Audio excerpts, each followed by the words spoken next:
hear about this Lucas Paqueta nonsense, the more it doesn't make any sort of sense at all. Details have been thin on the ground on the case, and rightly so. If you're going to hold an inquiry and there's going to be an investigation, you don't want details leaking out everywhere, if you pardon the expression. But we've got a little bit of meat on the bone now. We've learnt a few things. We've now learnt the monetary value of some of these bets. I don't know about you, but because of the trial with Uncle Bruno over in Brazil, because of the trial that was also the investigation that was run by the Spanish FA, if you don't know, basically Paqueta's Uncle Bruno got found guilty by a Brazilian government trial of being involved in basically paying off a La Liga player for yellow cards. So there was some betting naughtiness going on, right? Let's put it that way, right? He's been charged. I'm not sure if he's been prosecuted yet. It looks like it's going to happen, and he looks bang to rights on it, actually. So I think with all that in mind, and then you hear Paqueta's been doing this stuff, and Paqueta gets charged, and there's evidence from Betway, who are West Ham sponsors, and they've flagged up some suspicious betting patterns to do with Paqueta and bets that have been placed in Paqueta's home town of Paqueta Island, or whatever it is. After a while, you start thinking, well, okay, maybe there's something in this, right?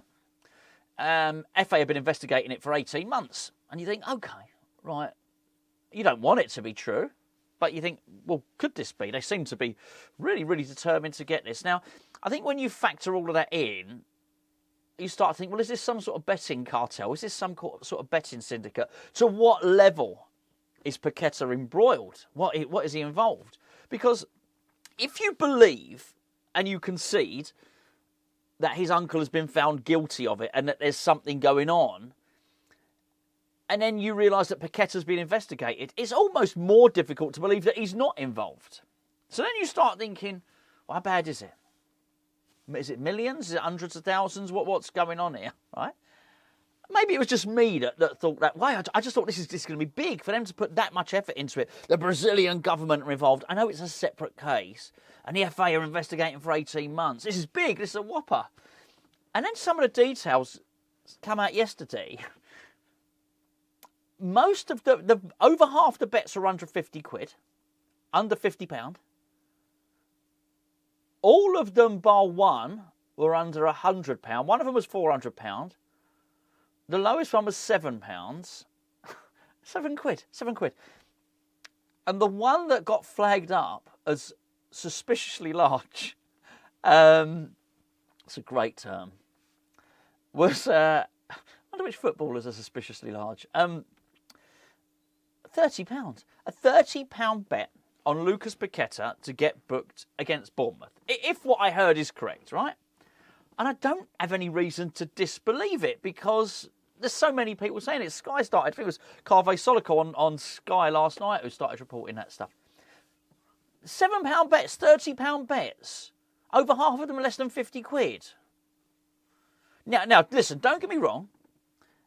If there was 10,000 bets at 50 quid, I think you've probably got a problem. That's not what I understand has happened. These are relatively small bets. I know someone that routinely bets £20 on Edson Alvarez to get a yellow card. It's free money. It's probably cheating, actually, isn't it? I mean, well up, I guess. I've never asked if they're well up. I just assume that they are. Anyway, you think, well, hold on a second. That sounds a little bit strange. I mean, you could absolutely understand if you'd heard that I just thought 5-10 grand bets have gone on Paqueta getting booked in the 93rd minute against Bournemouth. Oh, that is suspicious. That's dodgy as hell. Well, someone put a tenner on. Someone put £7. What? Weird, right? Weird as hell. And then you start factoring other stuff in, which is now coming to light. David Moyes giving evidence at this trial. Is it a trial hearing? I've probably got my terminology all wrong. You understand what I'm saying, right? David Moyes giving the evidence appears to be him giving evidence not to say, I know Lucas, he's my buddy, he used to play for me, but I wouldn't melt in his mouth. It's not that. David Moyes, so the details are coming out now. David Moyes is giving evidence primarily about the Bournemouth game. So as the story goes, David Moyes' testimony is that on the Bournemouth game, I think I've got this right, the Bournemouth game, before that, Manchester City had come in and bid for Lucas Paqueta. Lucas Paqueta said, I want to go, I just want to go. Moyes and basically said, I just want to go up there. I'm not going to play another game. Now, I know this isn't great, all right? This isn't great in terms of Lucas Paqueta, but footballers do it, right? But just view it in terms of what we got going on here. David Moyes basically said, can you play? Can you play for an hour? If you play for an hour, then do you know what? I've got on a bit of a pickle at the moment. We need to, as I understand it at the time, I think we might have been looking to try and get Cole Palmer in as his replacement. Can you give us the game? Can you give us an hour? I really need it. I'm down to the bare bones. Probably that sort of conversation. So Lucas Paqueta said, yeah, okay, I'll play. But the agreement was for him to play for an hour. Now, in the end, Moyes ended up playing him all game because he needed him. Moyes is giving evidence as if to say that was the case. So therefore, Lucas Paqueta instructing people to place bets on him, getting a card in the whatever, very, very late in the game, null and void. He didn't even want to play. He wasn't even meant to be playing. And we had a gentleman's agreement that he'd play for longer than an hour. The only reason he played longer was I was in a bit of a pickle with a team. I was trying to chase the victory, whatever the case may be, right? You can either bloody hell, just whacked my keyboard. I feel passionately about this stuff. You can either believe that or not believe that. But it would be a hell of a stretch to think that David Moyes would be prepared to go into a hearing and lie. I don't buy it. I don't believe that at all. It would also explain why Lucas Paqueta has been so, not blasé, but affronted and offended by the whole thing. This is ridiculous. How are they bringing this stuff about me? He has carried himself with the, I don't know what it'd be. I don't think I've ever been accused of anything. That, you get accused of something serious and you're an innocent man. And maybe when I was a kid and I stole some biscuits. Actually, I stole the biscuits, to be fair. But so I don't know what it's like, right? But I'd imagine if you got accused of doing something you didn't do, you'd be, hold on a minute. What? You'd be quite affronted. You'd be quite offended. Apparently, that's what Lucas Paqueta has been like, so I understand it. So when you start to look at the amounts, you start to look at what David Moyes has done, what David Moyes has gone in and testified. People, hold on a minute. That's not looking great. And then one of the other things is the thing about the phone, and the most amount of thought I've ever given the Lucas Paqueta situation is actually over the last 24 hours, really, since that Carve Solikol thing at Sky Sports. Do you know the thing about the phone? The phone? I'll tell you. The FA asked for Lucas Paqueta's phone. They wanted his phone. And what they were obviously looking for, I say obviously, I'm guessing they are looking for evidence on the phone, text messages, WhatsApp, emails on the phone of him saying, wink, wink, nudge, nudge, to me cousins in Brazil, and me mates, me mum, Uncle Bruno. It might be worth putting a sneaky £7. It might be worth putting a sneaky wink, wink, nudge, nudge, a sneaky £7 on me getting a booking in this minute on this game. Send. That's why they took the phone. They had his phone, apparently, for weeks. He's handed his phone over. They couldn't find anything on there. They gave his phone back to him, all right? And then after an elongated period, they asked for the phone back. And he ain't got the phone. But it was suspicious because he changed his number. I've given this some thought. So here's my theory. Here's my take on it. When you've got a phone, you've got your number. Your data might update to the cloud, or you might have it up there, right? It's up there. If I have to hand my phone over to you, and I'm not going to get it back for weeks, not only am I going to need a new phone, am I or am I not going to need a new number? Because if I've given my phone to you, I'm assuming that I can't contact Vodafone or whoever it might be and say, can I have a separate SIM card? I'd imagine that can't happen. I'd imagine even if they did, if someone rings me, Margot Robbie or something, right? If someone rings me, then both my new phone with my existing number's going to ring, and the FA are going to. I don't want the FA picking up the phone to Margot Robbie. You don't want them ruining your chances, do you? Quite frankly. So you would get a new phone and a new number. I joke about Margot Robbie, obviously, but anyone, your mum, your friends, your family, anytime they're calling you, the phone is going to be pinging in a drawer at the FA office. Have you not got to get a new phone and a new number? Have I got this wrong? And then, of course, after weeks and weeks and weeks, you've got your new iPhone 75, your new Pixel 50 or whatever it is, right? Crack, it's big, isn't it? They got a lot bigger now, these phones. You got your new phone, you got your new number. All the old numbers are gone. You've got your contacts from the cloud. You've got your new phone. You've got your new device. The FA have given you your old phone back. Oh, this is just an iPhone 60. This is old shit now, and I've got a new number anyway. Sent it to Music Magpie, whatever it's called, right? CEX, is that what it's called? Is that the place where you get rid of your phone? Anyway, whatever, right? The FA then come back a few weeks after. Oh, you got that phone? No. I'll tell you now, I don't know where my old phone is. It might be in the kitchen drawer. It might be in the man drawer. But it might be in the unit in the lounge. It might be in my daughter's room because she used it. She's got that. It's called Slither.io. It's a little snake game. It could be anywhere. I don't know. Could I find it? Probably.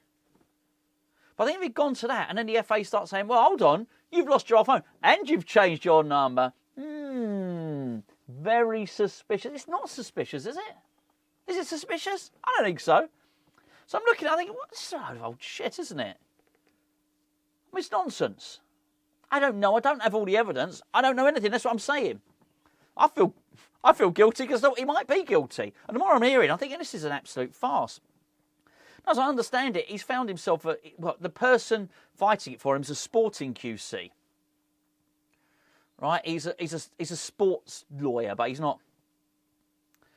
This is what he does, hearings and stuff like that.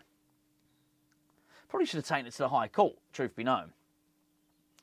Looking at it, and it's nothing like the, what's his name? Plays in Saudi Arabia, England strike, it's Ivan Toney. It's nothing like the Ivan Toney case. Ivan Toney had I think something like 300 separate bets, and he admitted it.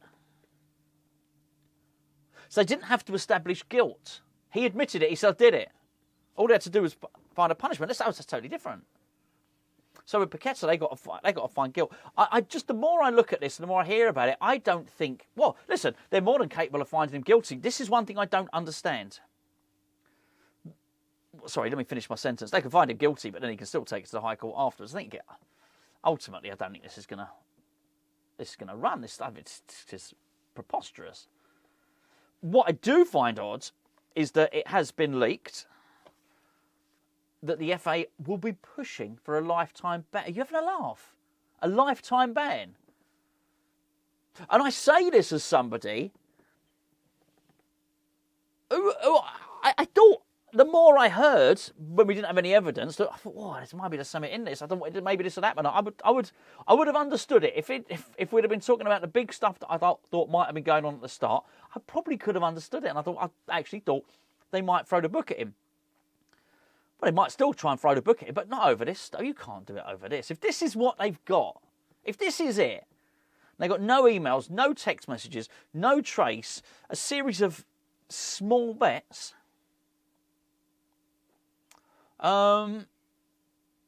the biggest amount of evidence is based on a game he wasn't even meant to be playing in, on a game where the manager had told him to take him off. It's absolutely preposterous. Where he's asking him to track back and all the rest of it near the end of the game. I don't know. I can't see how there can be any sort of level of truth in this. We will never know. Actually, let's be fair. We don't know. We don't know whether it's true or not. But if that's what they've got, you cannot take someone's footballing career away for that. And it's naughty that they've let it go on as long as it has. So it's not for Paqueta. Paqueta can't leak the news. Oh, it's most of them, over half of them are under 50 quid. There's some £100 ones. There's a £400 one. There's a £30 one. There's a £7 one. It's not for him because he doesn't know. He's not privy to that information. I think it's Betway. Apologies if it's not. I'm pretty sure it's Betway. They're the ones that would have provided the data and collated the data and then sent it to the FA. So Paqueta doesn't know. Until the hearing, they're not going to reveal their cards. They're going to keep their card close to their chest. So going into that hearing, Paqueta doesn't know if someone's placed a £7 bet or a £700,000 bet. Because Betway have been, colluding's the wrong word, liaising with the FA.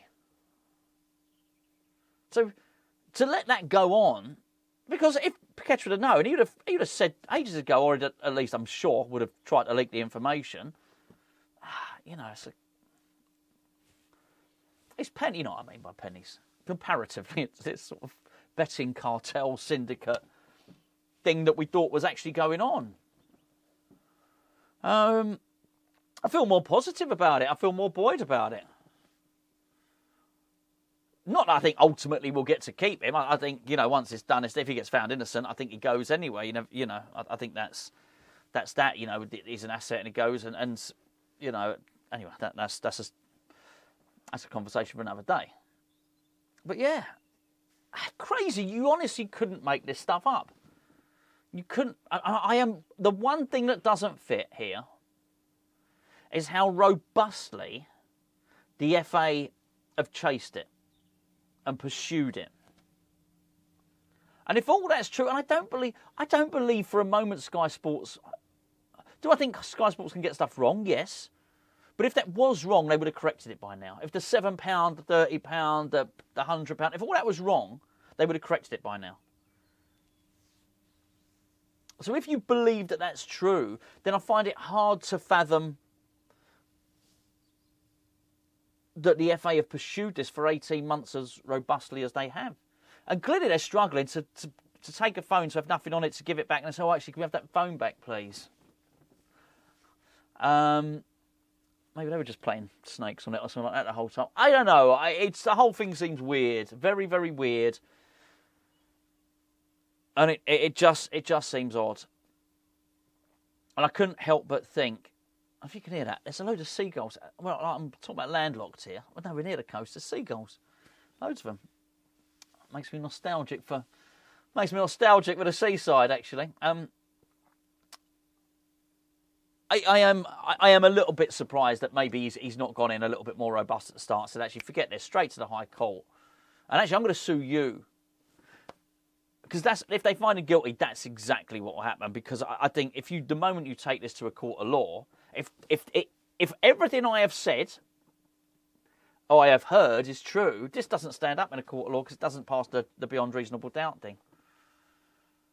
It just makes you wonder why the FA have wasted all this time doing it. If you'd have asked me 2 months ago, I think in fact I said as much on the video, when that Brazilian hearing was going on and the whistleblower was giving evidence against his uncle and stuff like that,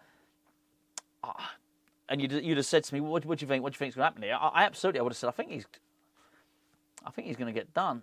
Ask me now. We don't have to. I'm telling you. No, honestly, I do not think this stands up to scrutiny.